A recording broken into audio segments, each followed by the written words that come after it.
नमस्कार आदाब, मैं रजा अंसारी हिंद वॉइस पर आपका स्वागत है। लेकर हाजिर हूं मैं कश्मीर स्पेशल। कश्मीर से कुछ बड़ी खबरें आ रही है कि कश्मीर के नौशेरा में काशियान और जंगपुरा इलाके में फिर से हिंदुस्तान और पाकिस्तान के बीच में जो है बुलेट एक्सचेंज हुए, जिसमें जो है एक जवान जो है शहीद हो गए। दूसरी बड़ी खबर यह है कि श्रीनगर जम्मू एंड कश्मीर का मतलब क्या आप कह सकते हैं कि श्रीनगर राजधानी है। तो वहाँ पर एक बड़ी खबर ये आ रही है कि कल नौवीं के दिन यानी मुहर्रम का जो दिन चल रहा है, वहाँ नौवीं के आशूरा के दिन कुछ लोग शिया हजरात बाहर निकले थे, मातम कर रहे थे, जिसके बाद जो है वहाँ पर मौजूद सुरक्षा कर्मियों ने उनके ऊपर पैलेट और जो है बुलेट शॉट गन चलाया, जिसके बाद कई लोग जख्मी हो गए। जो जख्मियों की तादाद है वो 40 बताई जा रही है। एक बड़ी खबर ये भी आ रही है कि जिस तरह से जो है बेमीना में इस तरह का हादसा हुआ है, उसको लेकर कई सारे लोग कई सारे सवाल खड़े कर रहे हैं, क्योंकि पूरी जगन्नाथ में भी जिस तरह से अलाउड किया गया था यात्रा को, उसके बाद कई ऐसे बड़े मंदिर हैं जहां पर अलग अलग चीज़ें अलाउड की गई थी। तो आज मुसलमानों का त्यौहार है, तो उसको लेकर सुप्रीम कोर्ट ने पहले ही कह दिया कि देश के किसी भी हिस्से में त्यौहार नहीं मनाया जाएगा, मुहर्रम सेलिब्रेट नहीं किया जाएगा। उसके बाद जो है कल बेमीना यानी श्रीनगर के बेमीना में जो हादसा हुआ, वहाँ पे 40 से ज़्यादा लोग जख्मी हो गए। अब देख, बड़ी खबर आपको मैं इंटरनेशनल खबर बता रहा हूँ कि पिछले कई महीनों से लगातार कश्मीर के मुद्दे पर पाकिस्तान जिस तरह से सियासत कर रहा है, या कश्मीर के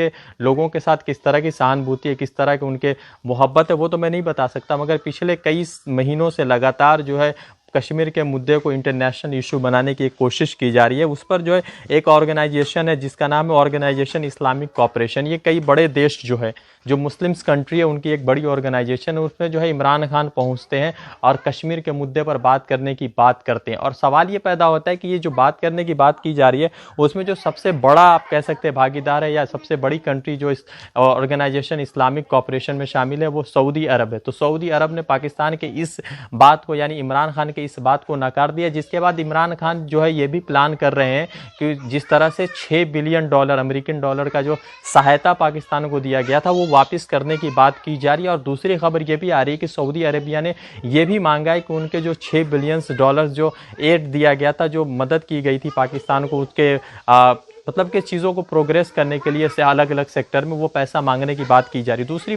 आपको खबर ये बता दें कि ईरान से जिस तरह से हिंदुस्तान के चौबाहर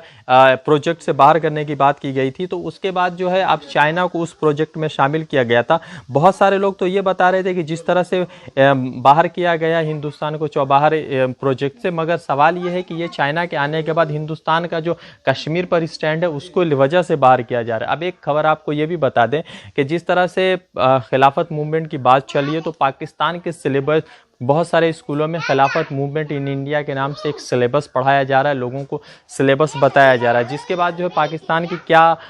स्टैंड है कश्मीर के उसको लेकर कई सारे सवाल, कई सारे बात खड़े हो रहे हैं। अब आपको बता दें कि तैयब उर्दुगान और इमरान खान से किस तरह के रिलेशन है, वो तो एक अलग मौजू है, एक अलग विषय है। और ये भी माना जा रहा है कि तैयब उर्दुगान, इमरान खान और साथ ही साथ जो है ईरान एक अलग जो है इस्लामिक ऑर्गेनाइजेशन कॉपरेशन बनाने की बात कर रहे हैं। और साथ ही साथ ये जो बात करेंगे ये कश्मीर की आज़ादी, कश्मीर की मुकम्मल आज़ादी की बात करेंगे। वो एक अलग बात है कि ईरान जिस तरह से सीरिया और लिबनान में अपने लोगों के साथ वहाँ के जो निहत्ते लोग हैं या निहत्ते मुसलमानों के ऊपर लगातार जुल्म कर रहा है, लगातार उनको ऊपर जो है कार्रवाई कर रहा है, उस पर सारे लोग खामोश हैं। मगर अब जो है फिलहाल जो है फिर से इमरान खान, तैयब उर्दुगान और महातिर मोहम्मद, माफ़ कीजिएगा, महातिर मोहम्मद जो मलेशिया के एक प्रधानमंत्री, उनको लेकर एक अलग इस्लामिक ऑर्गेनाइजेशन बनाने की बात की जा रही। अब सवाल ये खड़ा होता है कि जो व्यक्ति दूसरे की ह्यूमन राइट्स की बात कर रहा है, वो ये सोच रहा है कि कहाँ पर ह्यूमन राइट वायलेट्स किया जा रहा है, क्या सीरिया में ह्यूमन राइट्स वायलेट होता है, क्या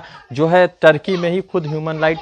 राइट्स वायलेशन किया जा रहा है। तो उस पर इमरान खान भी खामोश है और दूसरी तरफ तैयब उर्दुगान, ईरान का क्या रुख है सीरिया पर, उस पर भी खामोश है। अब देखने वाली बात यह है कि ये जो नया स्टेप्स, ये एक नया स्टेप्स लिया जा रहा है इमरान खान की तरफ से, उस स्टेप्स की क्या सच्चाई है, क्या जो हालात है, आगे चल के क्या हालात बनेंगे। जी, तो कश्मीर के मुद्दे पर आपसे बातचीत कर रहा था, फिर जुड़ूंगा किसी अपडेट के साथ। शुक्रिया।